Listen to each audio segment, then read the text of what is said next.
どうも岸大河です。さあこのシグネーターはゲーマーのパーソナルを紐解くというところをテーマにお届けしている番組でございまして、今回は海外から特別なゲストに来ていただきました。どうぞ。 Hello.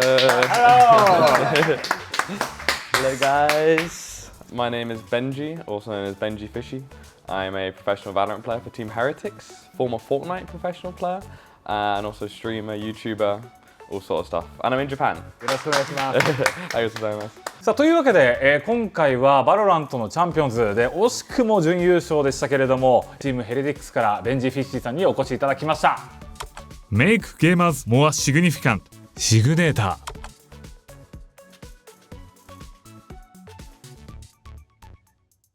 ー。日本に、来ていただきましたけれども、初めてですか、日本は。Yes, it's my first time.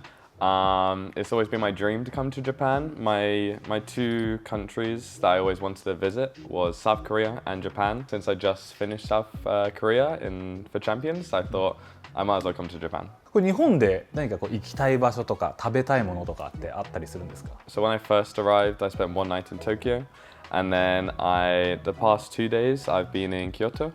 I wanted to visit Nara Park for the deer, and also the Fushimi Inari Shrine.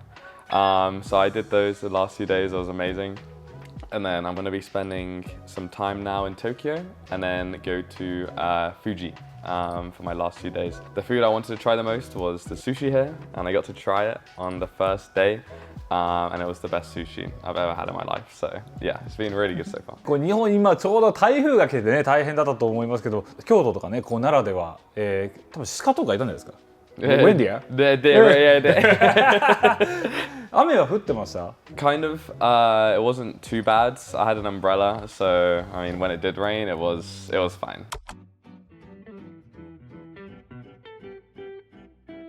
ちょっとまずはね、VALORANTの話をしていきたいとは思いますけれども、改めて今回の世界大会を振り返って今大会いかがでしたか？ I think the tournament was probably or just the whole year was probably the best it could have gone.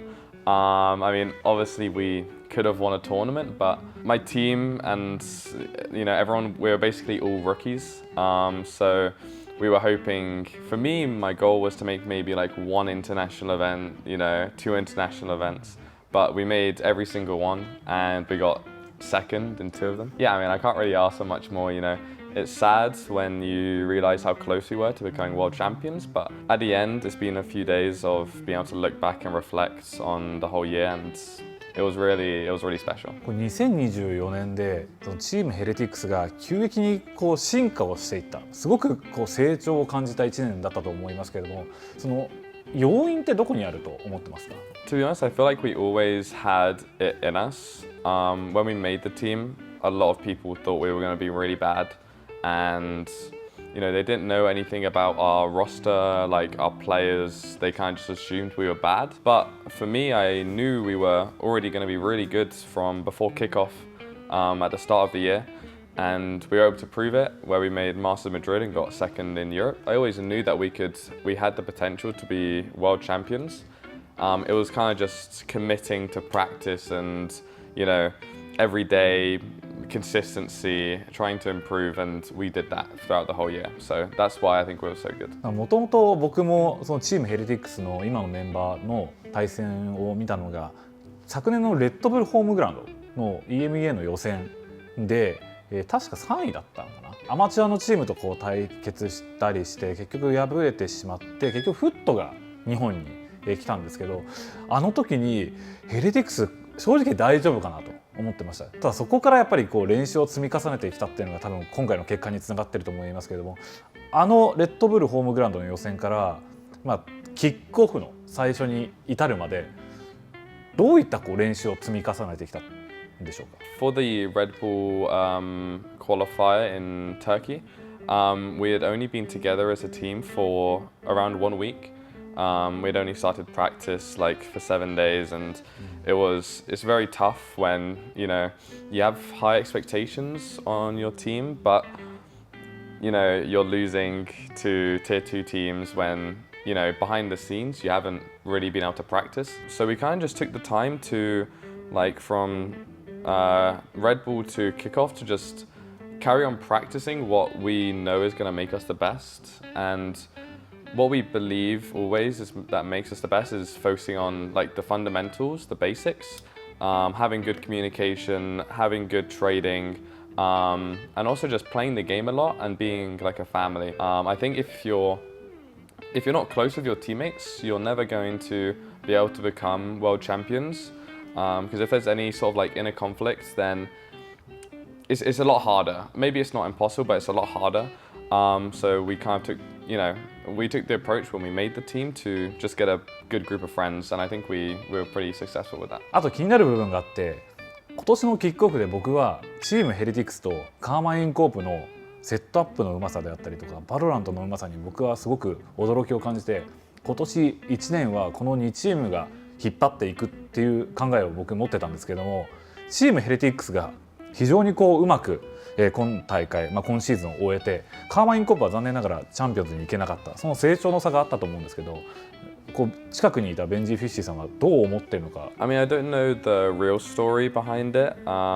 If I had to make an assumption, it would be a big part of it would be how close we are as a team.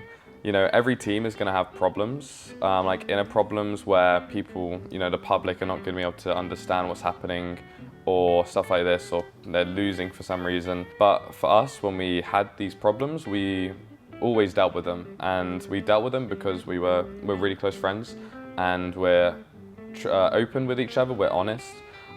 So no problem was ever like a really big deal. We had a pretty tough year with having to swap out players. Mini Boo having to go out to do his exams. It was really hard, but when you're open and honest with each other, it becomes a lot more easy.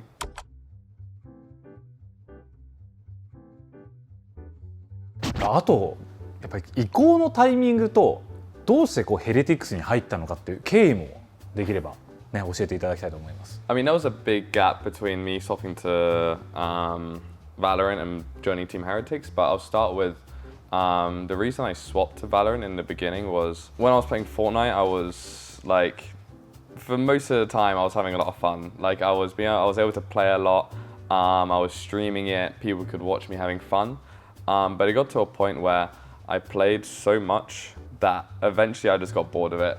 I think by the end of my career, I had over 11,000 hours in Fortnite over like 4 or 5 years, and it ends up like over 8 hours a day for like 4 or 5 years straight.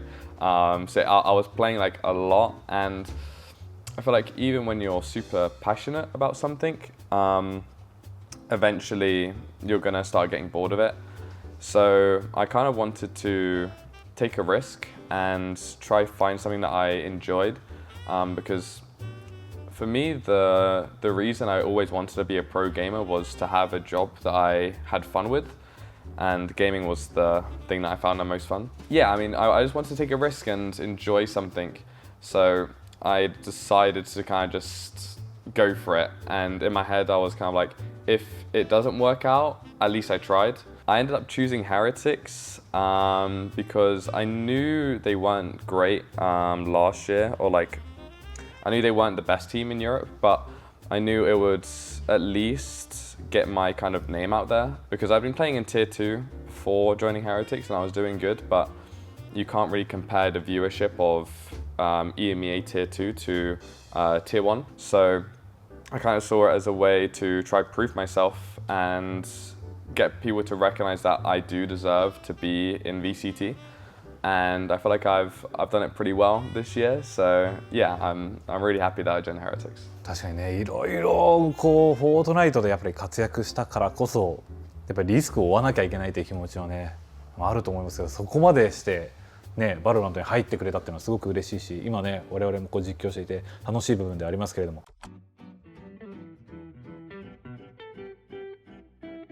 今回バロラントとフォートナイトっていうところで、TPS と FPS の違いもあったりとか、あとは建築があったりアビリティがあったりの違いがあったりしますけど、バロラントとフォートナイトのその共通点と、あと違ってここが難しいなっていう部分ってありますか？ I think that did help me from my experience on Fortnite was the team aspects and having to communicate like with teammates. I mean, maybe it sounds stupid, but I feel like it did help me get good quick in a team environment when I'd already been used to playing with other players at a really high level in like intense moments like the Fortnite World Cup or FNCS like Grand Finals. So in terms of like the actual game, I feel like there's not many similarities. It's I mean, as you said, it's very different, but I think the main thing I took from it was kind of just understanding how to play well under pressure. I think most of the reason I was quite good at VALORANT was because I played a lot of Counter-Strike when I was younger. Obviously, I also from Fortnite, I understood how much time it takes and how much commitment it makes to go pro into a game, which I think helped a lot because some people, they don't understand how much time and effort you need to put into a game to become pro in it. So yeah, I think those are probably the main things that I took away from Fortnite. In terms of like the differences, I mean, for me, like everything is different. Like Fortnite for me now is, especially as an esport, it's a lot less competitive. It comes down to a lot more random stuff, and sometimes you just have to get lucky. Whereas in VALORANT, it's a way more skill-based than it is in Fortnite, which is something I'm really happy about because I'm a very competitive person, and when stuff comes down to luck or getting landed on in Fortnite, like it's not very fun. それでも僕やっぱり実況してて、うわベンジやっぱりフォートナイトの経験生きてるなって思うシーンがいくつかあって、例えばサイファーとか使ってて苦しいラッシュが来た時にサイバーケージ使ってそのままラッシュを止める、つまりフォートナイトで言えばもうどうしようもないリフレッシュをしなきゃいけないっていうタイミングで戦うしかないっていうタイミングでやっぱり戦って倒していくっていうシーンもあれば、あとはバッキーを持ったシーンが今回の世界大会あって、こういったポンプショットガンには定評のあるbenjyfishy。せっかくで捉えた。アヤンカバーキル。今度はブー。ポンプショットガンじゃんみたいなとか、あとは今回の世界大会の決勝の EDG 戦でロータスの 102C のマウンド側でスモーク越しに102抜いたシーンがあったんですけど、2-on-3の状況、頭1個リエンズ手前にいた、抜き返したサイモン、残るはbenjyfishy。ナノサーム投げてるぞ。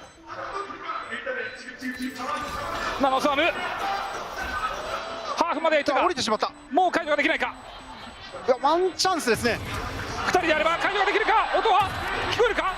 サイモン気合の解除も、ここはチームヘルティクスbenjyfishy抜きました。これリフレッシュしてストームサージ圏外じゃんみたいなこれ完全にダメージ与えてるbenjyfishy頭1個で打ち抜いてるなみたいなのがあったりするので、だからそういうシーンって個人としてあるのかなと思って。Actually, I do. Whenever I buy a Bucky, whenever I buy a Bucky, I get reminded of Fortnite. I think I said it at one point to my teammates. I said, I'm buying a Bucky. I'm gonna play Fortnite this round. Like, I don't know. It's just it feels too close to the pump shotgun in Fortnite. So yeah, it's every time I buy a Bucky. やっぱバロラント競技シーンに来てリスペクトする選手、あとは今シーズンこのチームこの選手の印象が強かったなっていうのがあれば教えてください。I mean, I think a big team for me that I was excited to play against was Fnatic, because I was a really big fan of them before I went pro. I mean, for me, like I was like a really big fan, but I was like watching all their videos, I was watching all their comms videos, everything. I was a very big Boaster fan in general. I met him for the first time at Istanbul Champions. I only got invited to Champions Istanbul as a streamer. So I don't know, it was definitely really cool for me to be able to go from being a spectator and just being a fan of Fnatic and Boaster to be able to play against them, first in EMEA and then eventually at Champions. So that was a really big and special moment for me. もし自分のチーム以外で例えばオールスターマッチがあった時に言語関係なくやってみたい選手、そのベンジとあと4人選ぶとしたら4人誰を選びますか？ Oh. I wish I could just I would just choose my teammates. So if I'm being honest, I would choose Team Heretics. For me, my My teammates are the best in the world. Maybe it sounds a bit like I don't know, a cliche answer, but it's how I feel. I feel like my team, we're gonna be world champions next year, and I wouldn't want to change that. And I was like stressing. I was like. And we just starts going and I don't want to go anywhere else. I'm no duelist, no smokes, nothing. Just said to them, I'm good. What I was saying to my friend was I'm probably gonna buy more things in Japan than I've ever bought anywhere like in my life. The first game I played on there was League of Legends from a 8歳 But for me, I think it's more about how much time you're willing to spend on your passion. Make gamers more significant. シグネーター